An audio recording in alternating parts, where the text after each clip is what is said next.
Most people today aren't really worrying about whether they're going to get to heaven or not. They may not be walking around feeling the burden of sin upon their shoulders like people of my generation and my parents' generation once felt.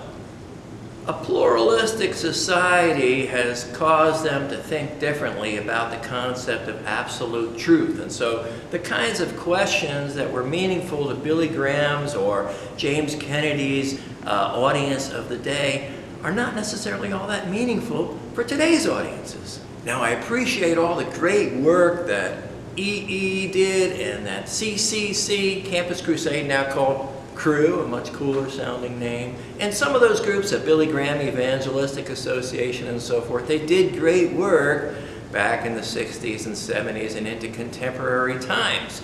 But let's face it, it's the 21st century now, and if we want to reach people, we need to use 21st century methods that were effective for people today, just like those methods were effective for their audiences in their day.